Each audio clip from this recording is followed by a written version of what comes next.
ఇది ముఖ్యం. మనిషికి ఆభరణాలు ఐదండి.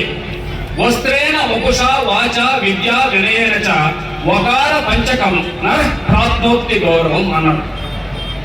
వస్త్రేణ వేసుకునే దుస్తులు, dress and dress is most important for the human beings అన్నారు. మనం వేసుకునే దుస్తులను బట్టే మన గౌరవం లభిస్తుంది.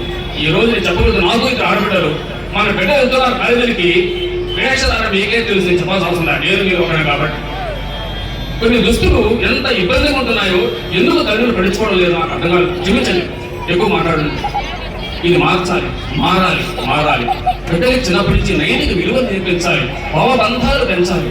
అప్పుడే వారిలో భక్తి భావం పెరుగుతుంది. భక్తి అంటే దేవుడిని తలపెట్టడం కాదు, మనిషిలో నైతిక విలువలు పెరుగుతాయి.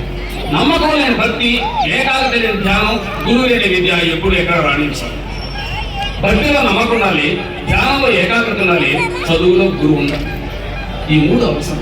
ఈ మూడు చెప్పి మనిషికి ఆశ అది లేకుండా చేసినప్పుడే మనం ఉపాలమతం మన బిడ్డలు భావి భారత పౌరులు అవుతారు. మన బిడ్డలు సంపాదించే ప్యాకేజ్, 5 లక్షల ప్యాకేజ్, అది ఇవ్వలేము. ఏజీ ప్యాకేజ్ రెండు చేస్తున్నాం తప్ప బిడ్డలకి ఎథిక్స్ అనేది మనం నేర్పడం లేదు. భాగవతంలో చిన్న ఘట్టం ఉంది.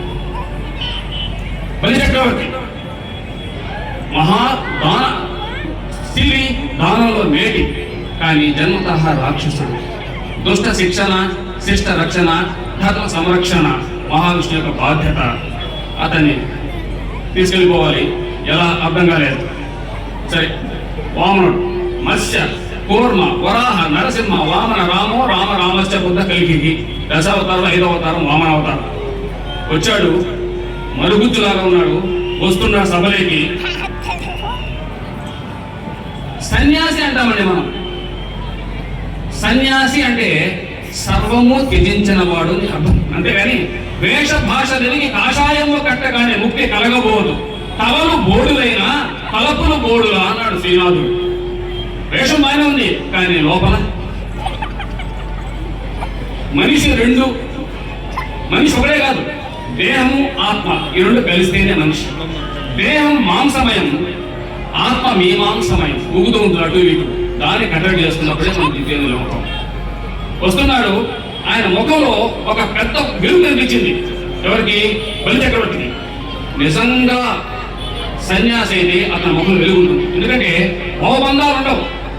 తల్లిదండ్రులు లేరు, అన్నదమ్ములు లేరు, ఆత్మీయులు లేరు, మిత్రులు లేరు, సన్నిహితులు లేరు, బంధువులు లేరు. నాకెవరు లేరు, నేను ఎవరికీ లేను అనుకున్నప్పుడు, నాకు ఏమీ వద్దు, నేను ఎవరికీ వద్దు అనుకున్నప్పుడు ఏ ఆశ ఉండదు, మనసులో ఏ కోరిక ఉండదు, ముఖంలో ఏ కల్మషం ఉండదు. ముఖంలో అటువంటి వాళ్ళు నిజంగా ఒక గొప్ప వెలుగు కనిపిస్తూ ఉంటుంది. ఆ ముఖంలో కనిపించింది. వచ్చాడు, చూసి చెప్తున్నాడు రక్ష గురు శుక్రాచార్యకి, అయ్యా ఎవరో మహానుభావుడు వస్తున్నాడు, కూర్చోబెట్టాలి. ఇచ్చోడా, వచ్చేది మహానుభావుడు కాదురా, సాక్షాత్తు మహావిష్ణువు. అతను ఏమైనా ఇవ్వద్దు అంటాడు. ఏమైనా ఇవ్వద్దు, ఇస్తే అది నీకే 3 అంటాం. అంటాడు. ఏమంటే ఆయన ఎవరు? మహావిష్ణువు నువ్వే చెప్పావు. ఆయన చెయ్యి కింద ఉంటుంది, నా చెయ్యి ఎక్కడ ఉంటుంది? పైన ఉంటుంది. ఆయన చెయ్యి ఎటువంటిది?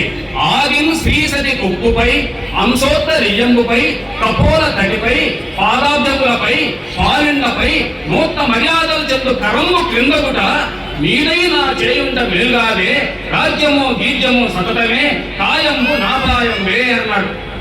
ఈ శరీరం శాశ్వతమా? చెప్పు, దాని ఇవ్వను. కృషించిపోయే శరీరం కోసం శాశ్వతమైన కీర్తిని పోగొట్టుకోమంటావా? ఆ మహావిష్ణువు చెయ్యి లక్ష్మీదేవి శిరస్సు పైన, బుగ్గల పైన, గడ్డం పైన, శరీరం పైన తాకిన చెయ్యి కిందుండి నా చెయ్యి పైనుంటే నాకంతా నీకేం కావాలి అన్నాడు ఆ బలి చక్రవర్తి.